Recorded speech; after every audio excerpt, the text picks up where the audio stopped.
What is the correct order of succession planning process? By the end of this video, you're going to have a step-by-step roadmap of how to turn your business and your gig from a high-stress job into an actual sellable asset.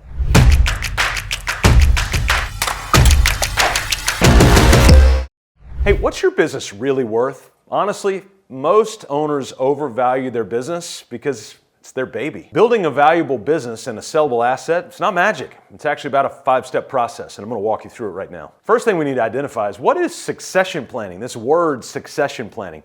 I'm kind of a word junkie. I love digging into words and thinking about it and looking at root words.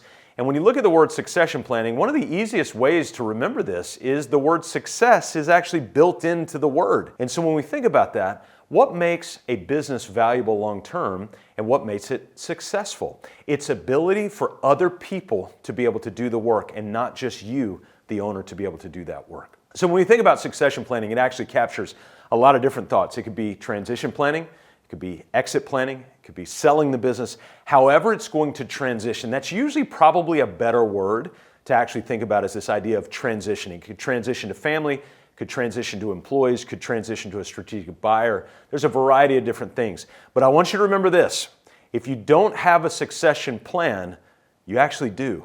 The government's already built one for you. Now, I can promise you this, you're probably not going to like it, and it's very expensive. So we need to dive in so that you can build your own, so that when you're ready to success or transition, you're going to be at a great place and a clear place to be able to do that. Before we get to the breakdown of what succession planning is, a couple numbers I want you to be aware of. Number one, 4% of businesses see their 10th birthday. I want you to stop and think about that. That's 96% of businesses that start that fail and don't see their 10th birthday, or they kind of end a little too early. But then I want to add on to that, there's number 12. So 4, 12, 30. Remember these numbers. 4% of businesses don't see their 10th birthday. 12% of businesses do not make it through the second generation. And that's not 12% overall, that's 12% of the 4%. So now we're in a fractional percent. And then the 30% of the 12% of the 4% don't make it through the third generation.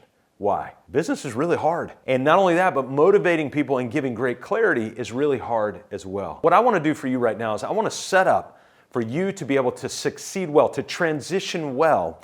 And in order to do that, we got to identify what's the purpose of that transition in the first place. So it's good always when you're watching my videos to take out a scratch sheet of paper. I want you taking notes. And so one of the things I want you to think about is what is the purpose that I'm even thinking about this idea of succession planning or transition in the first place? Is it to take chips off the table out of my business because 80% of my net worth is locked away in my business? It's a true number, by the way, if you haven't noticed that. I want you to think about that. What's true for you?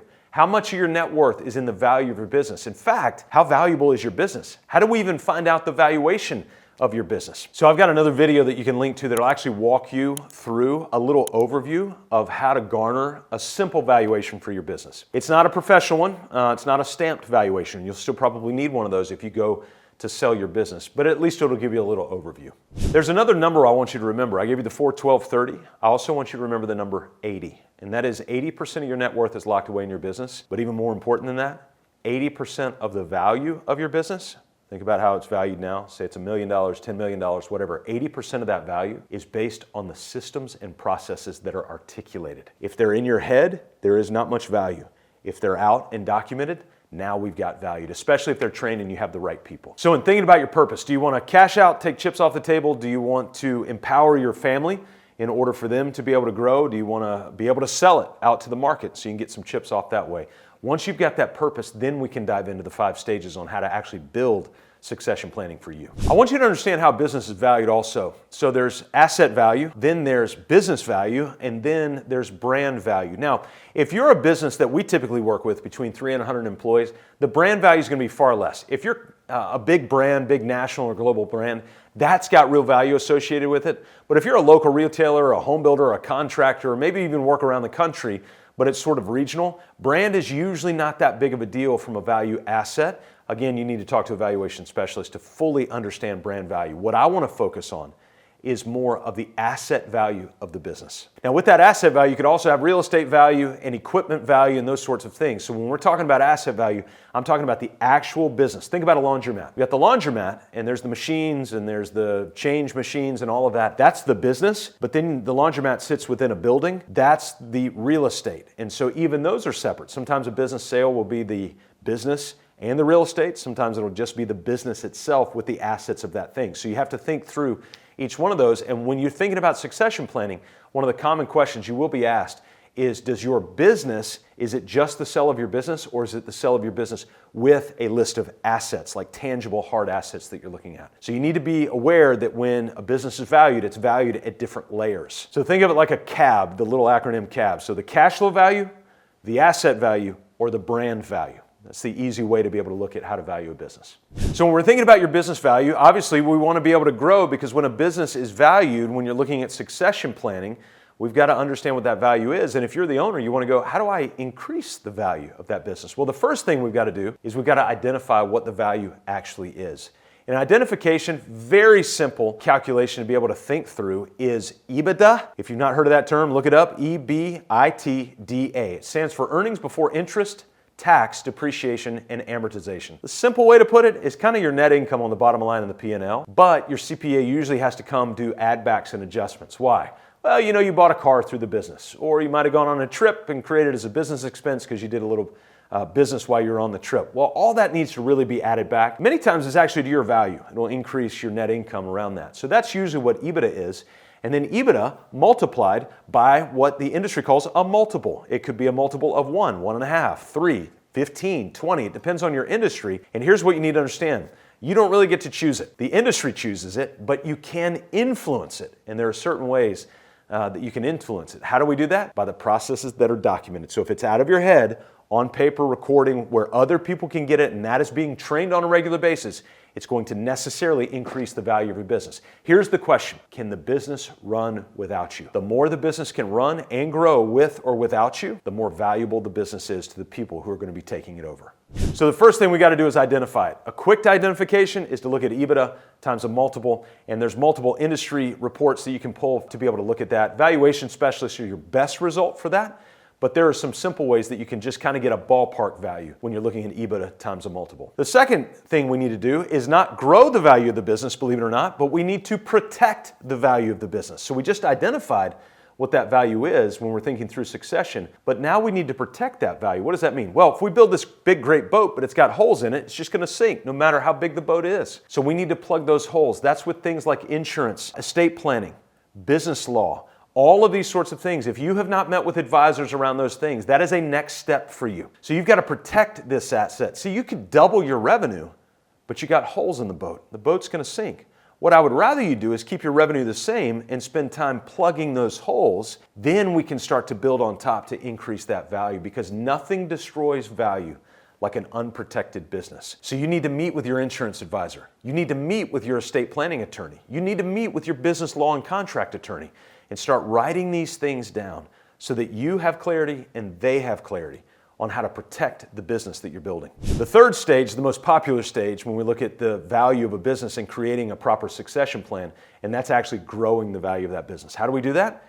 Take everything that's in your head, let's get it all documented, captured, recorded, and trained so that we can empower other people to be able to do that. And then the fourth and fifth stages are important, but we're going to focus on those a little bit less. The fourth stage is harvesting the value from your business. That's where you'll actually do maybe an ESOP, or what's called an employee stock ownership plan.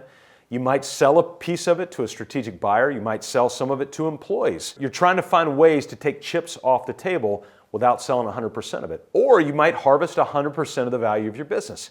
And again, that could be an outside buyer. It could be an inside buyer with team that you're selling it to. There's a variety of different ways. This is a little bit different than actual real estate, because in real estate, most of the state's laws influence the terms that are in that transaction. With businesses, while there are some oversight, obviously, the terms are the terms. There's a lot of flexibility there in terms of what you can do when you're harvesting the value of your business. And the fifth is to manage that you harvest. When you hear things like family offices, that's usually what that means, is somebody has made a significant sum of money and now that money needs to be managed. But really where I want you to focus is identifying value, protecting value, and growing value.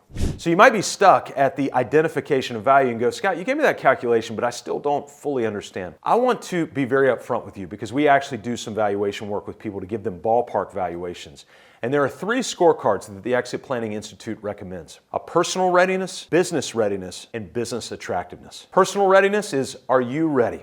See, what you don't know is the majority of businesses that go up for sale actually don't transact. The number is 80%, believe it or not. I know there's a lot of 80%, but 80% of the businesses that actually hang a shingle out in front for sale don't end up transacting. Do you know why? The number one reason? You're not ready. You realize, hey, I'm going to put this thing up for sale. I'm going to sell it for $2 million. And then it dawns on you, wait a second, as soon as I sell this, I have $2 million, the government's going to take a chunk of it, and I don't have a paycheck anymore. So I got to build another business to do this? Why don't I just improve this one? And so the reality is, we need to look at personal readiness. That is, are you ready? Second, is the business ready for somebody else to come in and be able to run it? There's a whole section of questions we ask around that. Things like customer concentrations, contracts, and then business attractiveness. Is it attractive to an outside buyer to be able to come in? So we've got scorecards on all three of those things, and those help influence the multiple that you can identify a value for. But the ultimate question is, how do I impact that value with something that I can tangibly do? I get your scorecards, I get all of that stuff. Well, you need to know that stuff when we're identifying value, but you want me to give you a little shortcut? It's actually not very short.